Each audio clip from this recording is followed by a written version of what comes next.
সুতরাং এই জায়গাগুলোতে এই নেটওয়ার্ক অফ সেফটি রাখাটা খুব এসেনশিয়াল।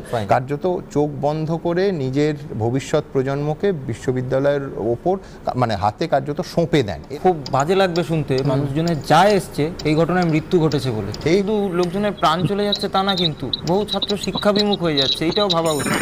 যাদবপুর ভীষণ ভালো, আমি যাদবপুরের ছাত্র, এবার আজকে যাদবপুরের ভালোটুকু বারবার নিয়েছি, আর আজকে এই খারাপটুকু যখন আসছে খারাপটুকু নেবো না। দাম্পত্য কলহে স্বামী এসে বলবেন এই র্যাগিং করা তুমি যাদবপুর থেকে শিখে এসেছো, এবং এইখানে কিন্তু একটা উল্টো ভয়ঙ্কর রাজনীতিকরণের প্রশ্ন আসবে। আজকে একটাই আবেদন, যে অত্যাচার করতে আসবে তার পেটের নিচে লাথি মারতে হবে, তার পেটের নিচে লাথি মারতে হবে।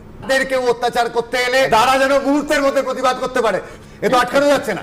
যদি হাত পেছন থেকে চেপে ধরে উল্টে ফেলে দেওয়া থেকে যেভাবে খুশি। নমস্কার, রণজিতে আপনাদের সবাইকে স্বাগত। আশা করি সবাই ভালো আছেন। দেখুন, সুমন এবিপি আনন্দে ঘণ্টাখানেক সুমনে যে অনুষ্ঠানগুলো প্রতিদিন এবং যাদেরকে প্যানেলিস্ট করছে, আমি মনে করি যে শুভময় মৈত্র, বিশ্বনাথ চক্রবর্তী, রাজাগোপাল চক্রবর্তী, এদেরকে নিয়ে এসে কার্যত তিনি একটা বার্তা দিতে চাইছেন এই সরকারকে, যে সরকারের যে দুর্নীতি, যে বেনিয়ম, যে অনিয়ম, চারিদিকে অরাজকতা, এগুলোর বিরুদ্ধে প্রতিবাদ জানাতেই তিনি আজকে এদেরকে প্যানেলিস্ট নিয়মিত রাখছেন। আজকে শুভময় মৈত্র এবং তৎসহ, এটা হয়তো অনেক দিন আগের প্রতিবেদন, তাও আপনাদের সামনে এই 2026-এর আগে এই ধরনের প্রতিবেদন বারে বারে তুলে নিয়ে আসবো এই কারণে যে এই সরকারের যে অপশাসন সেটাকে আরও বেশি চোখে আঙুল দিয়ে দেখিয়ে দেওয়ার জন্য। শুভময় মৈত্র আবারও অসাধারণ, তিনি যে বক্তব্য এখানে রাখলেন প্রকারান্তরে বুঝিয়ে দিলেন যে এই সরকারটাকে বিদায় দেওয়া সবার কর্তব্য এবং সেই জন্যই কোমর বেঁধে নামা উচিত। প্রকারান্তরে সিপিআইএম বা বাম আমলকে কিন্তু সমর্থনই করলেন। একবার শুনুন। এই যে দেখবেন না, হঠাৎ করে কোনো একজন আর্মিতে কিংবা পুলিশে হঠাৎ করে গুলি চালিয়ে দিল, লোকজন মারা গেল, এবং পরবর্তীকালে দেখা গেছে যে এদের হয় মেন্টাল হেলথ প্রবলেম আছে কিংবা কোনো রকম ইস্যুস ছিল, চলছিল। সুতরাং এই জায়গাগুলোতে এই নেটওয়ার্ক অফ সেফটি রাখাটা খুব এসেনশিয়াল, এবং সেটা ঘরে ঘরে রাখতে হবে। কার্যত চোখ বন্ধ করে নিজের ভবিষ্যৎ প্রজন্মকে বিশ্ববিদ্যালয়ের ওপর মানে হাতে কার্যত সঁপে দেন, এর অন্য কোনো ব্যাখ্যা হয় না। যেটা 24 ঘন্টায় করা, যেটা সেটা এত দিন এত বছর ধরে সেটা হয়নি, তো কোথায় তোমার গাফিলতি এবং চোখ বন্ধ করে থাকা বলে মনে হয়? বা খুব বাজে লাগবে শুনতে মানুষজনের যা এসছে এই ঘটনায় মৃত্যু ঘটেছে বলে। ঠিক ফার্স্ট ইয়ার থেকে আমরা দেখে আসছি, আমি আর্টস ফ্যাকাল্টির একজন ছাত্র, এবং আমাদের তো প্রতিটা ফ্যাকাল্টির আলাদা আলাদা ছাত্র সংসদ আছে। আমাদের আর্টস ফ্যাকাল্টি ছাত্র সংসদের তরফ থেকে বহুবার একাধিক ছাত্রের র্যাগিং হয়েছে বিভিন্ন কারণে, এবং এই একই জায়গায় মেন হোস্টেলে।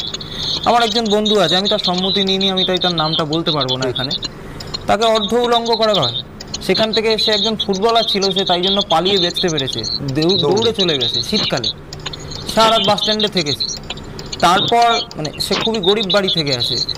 এটা শুধু লোকজনের প্রাণ চলে যাচ্ছে তা না, কিন্তু বহু ছাত্র শিক্ষা বিমুখ হয়ে যাচ্ছে, এটাও ভাবা উচিত। আমি শুভময়দার কাছে যাবো। শুভময়দা, দুটো জিনিস হন্ট করছে আমার। এক হচ্ছে ওই হোস্টেলের বাবা যে তকমাটা লেগেছিল, জন্মদাতা বাবা সেই ছেলেটিরই হাত ধরে বলছে যে আমার ছেলে একেবারে কিছু জানে না, পৃথিবী সম্পর্কে সম্পূর্ণ নাদান, এই ছেলেটা তুমি একটু দেখো। এবং তার হাতে কার্যত মানে প্রতিষ্ঠানের তো আর মুখ থাকে না, ওই ছেলেটিকে, গ্রেফতার হওয়া সৌরভকে প্রতিষ্ঠানের মুখ হিসেবে দেখে তার হাতে নিজের ছেলেটিকে সঁপে দিয়ে চলে গেলেন। এবং তারপরে হোস্টেলের বাবা যে কীর্তি করলো সেটা তো একদিক। পাশাপাশি আমি সম্পূর্ণ সূর্যদ্বীপের সঙ্গে 100% একমত যে এটা একজন সৌরভ বা 3 জন ছাত্রের কাজই নয়। আমি যদি অন্য বছরের ট্র্যাডিশন বাদও দিই, এর পিছনে অর্গানাইজড ক্রাইম এবং একাধিক অসংখ্য বেশি সংখ্যক ছাত্র ছাড়া দিনের পর দিন এই ইকোসিস্টেমটা চালানোই সম্ভব নয়। আপনি কি মনে করেন? নৈতিক প্রশ্রয় আছে। একদম আপনি যখন তুললেনি আমি তুলে দিই। আরেকটা মত তো এই যে এই পুরো জিনিসটা চোখ বন্ধ করে থাকা হয়, তার কারণ রাজনীতির সেই আপ্তবাক্য যে ক্যাচ দেম ইয়াং, অর্থাৎ আমি যতই দাদাদের ওপর নির্ভরশীলতাটা করতে পারছি, তত আসলে আমি ক্যাডার তৈরি করছি, আনুগত্যটা চাইছি, এবং সম্পূর্ণ মেরু শিরদাঁড়াহীন একটা অনুগত ক্যাডার তৈরি করছি এই সিস্টেমটার মাধ্যমে। সেই কারণে আমার বলতে খুব খারাপ লাগছে, হয়তো কর্তৃপক্ষ এবং অধ্যাপকদের একটা অংশ এই মারাত্মক ঘটনাগুলো প্রতি বছর ওই হিমশৈলের চুলার মতো সামনে যখন একটু একটু করে আসে, তারা চোখ বন্ধ করে থাকেন। তার কারণ রাজনৈতিক মতাদর্শ তাদের চোখে আঙুল দিয়ে দেখায় যে চুপ করে থাকো, ক্যাডার তৈরি হচ্ছে। মানবেন? শুনবাবু মানে আরেকটু যদি আপনি বেশি বলতেন বা স্যার যদি আরেকটু প্রশ্ন করতেন না, আমার 2 মিনিটটা শেষ হয়ে যেত। না না না না আমাকে বলতে হতো না, একদম সময়ের কথা ভাববেন না, আপনি বলুন। বলছি যে বলার জায়গাই নেই আসলে। মানে মূল কথাটা হচ্ছে যে আপনি যে কবিতার লাইন দিয়ে শুরু করলেন না, বিষণ্ণ রক্তের দাগ রেখে গেছে অন্ধকারে ফেলে, ওই কবিতার আর কটা লাইন হচ্ছে, কেন এই নিদারুণ হত্যা, কেন মায়াহীন ক্রোধ এই বাল্যকালে, ওই আমার সন্তান কি করেছে, কোন অপরাধে এক প্রাণবন্ত জীবন আধারে, ব্যক্তিগত স্বার্থে নয় ও শুধু বিপ্লব চেয়ে দোষী। এখানে কিন্তু ও বিপ্লব টিপ্লব কিচ্ছু চায়নি, একটা গ্রামের ছেলে এসে তাকে চিনিয়ে দেওয়া হয়েছে, এ হচ্ছে সিনিয়র বাবা, সে গিয়ে এই ধরনের ঘটনা ঘটাচ্ছে। এবার মুশকিলটা কোন জায়গায় দাঁড়াচ্ছে? মুশকিলটা দাঁড়াচ্ছে, আমরা তো সারাক্ষণ যাদবপুরের ছাত্রছাত্র হিসেবে যাদবপুর ভীষণ ভালো, আমি যাদবপুরের ছাত্র এইটা বলেছি, এই বড় নামটা নিয়েছি, যাদবপুর থেকে পাশ করেছি, এবার আজকে যাদবপুরের ভালোটুকু বারবার নিয়েছি, আর আজকে এই খারাপটুকু যখন আসছে খারাপটুকু নেবো না। এই খারাপটা প্রথম আমাদের প্রত্যেকটি যাদবপুরের ছাত্রকে নিতে হবে, প্রত্যেককে বলতে হবে যে এই খারাপগুলো এর প্রত্যেকটার অংশ আমরা, এর জন্য দায়ী আমরা, এটা প্রথম কথা। আজকে যখন দাম্পত্য কলহে বাড়িতে কারুর স্ত্রী বা স্বামী এসে বলবেন তুমি আমার সঙ্গে ঝগড়া করছো কারণ এই র্যাগিং করা তুমি যাদবপুর থেকে শিখে এসেছো, তখন চুপ করে মেনে নিতে হবে। এই যে ভালো ছাত্রদের মধ্যে অপরাধ প্রবণতা থাকবে না, এই কথা কে বলেছে?